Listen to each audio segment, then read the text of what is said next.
Okay, so once again, you owe no one an explanation for honoring your boundaries. And if they choose to keep ignoring them,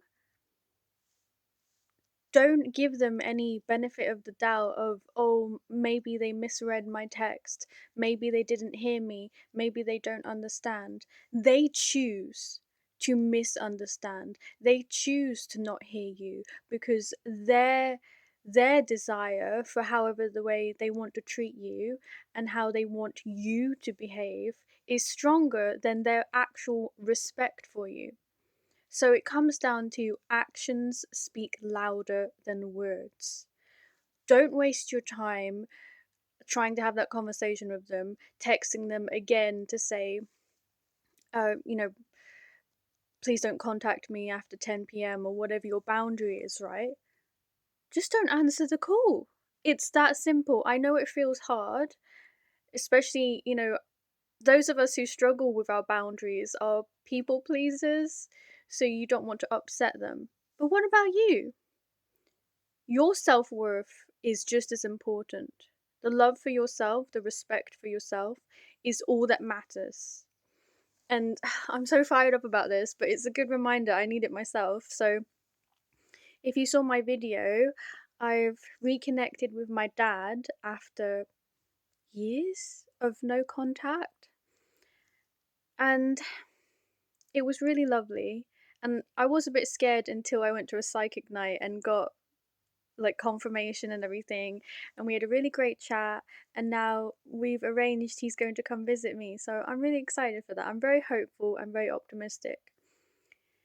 The thing is, no offense to my dad, but our relationship compared to my mum is very simple. It's very black and white. The problem I had with him was, to begin with, he was physically absent, so we didn't create a bond. And then when he was in the room, I felt like he wasn't there, if you get what I mean. Like, he didn't really talk about things, he didn't try and connect with me, so I didn't feel like he cared about me.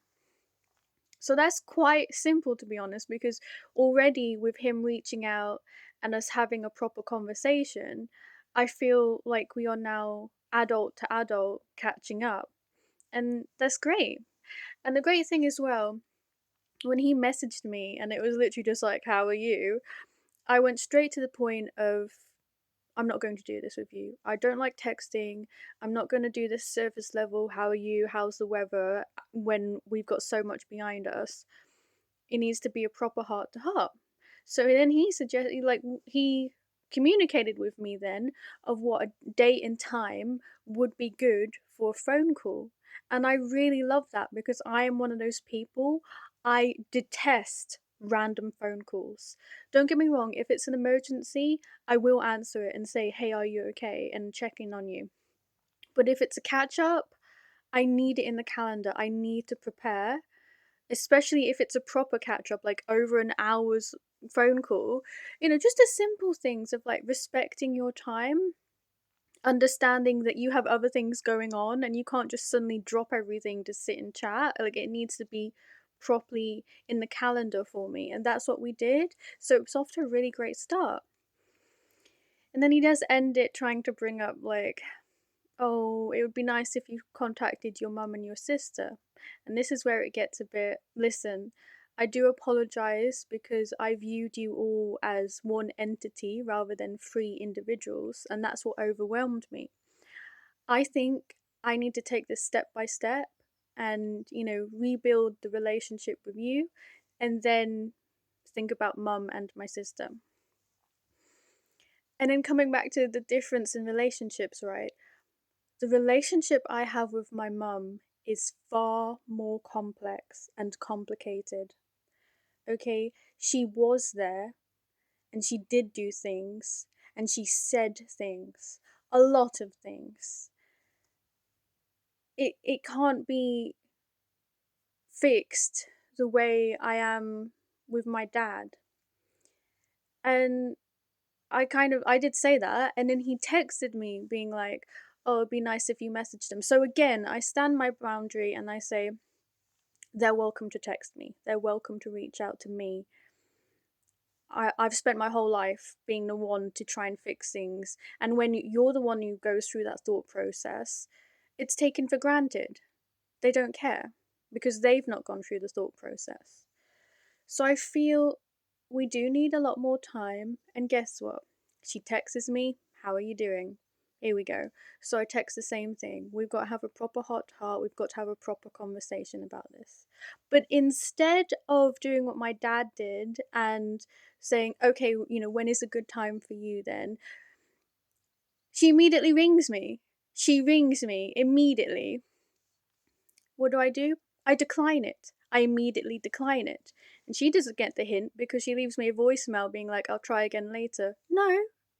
And this is the thing. I could go back, I could answer and complain, like, I don't want you just ringing me randomly. But I've answered. So that would be doing what she wants, which is what our problem was to begin with. I had zero boundaries. I would try and communicate with her about them, say, hey, when you do this, I'd rather we did this.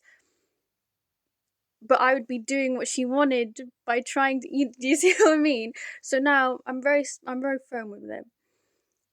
I'm going to keep declining your call until you get the message because actions speak louder than words. That's how we're doing this. I've never done this before. I kind of came to the conclusion that they would never say the scary word of sorry, I've made mistakes. I accepted that and just accepted, I mourned it and I accepted that I would never have a healthy relationship with my mum and that she wouldn't be in my life. And I moved on from him. So now if we're kind of going back into this grey area, this no man's land of, okay, how do we reconnect? I'm going to take it slow because the reality is I haven't had her in my life for a long time now. I've gotten by just fine. I've struggled. I've not felt so great about it here and there, but here I am. And because no one's pushing my boundaries, I feel great because I respect myself and I love myself.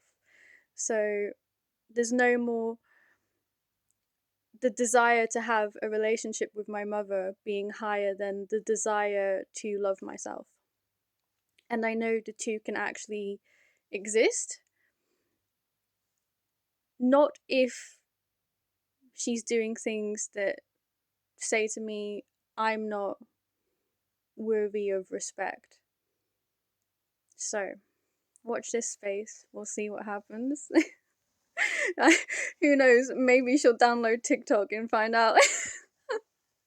Anyway, that's my message for you for today. Respect your boundaries. Actions speak louder than words. You've got this. I love you.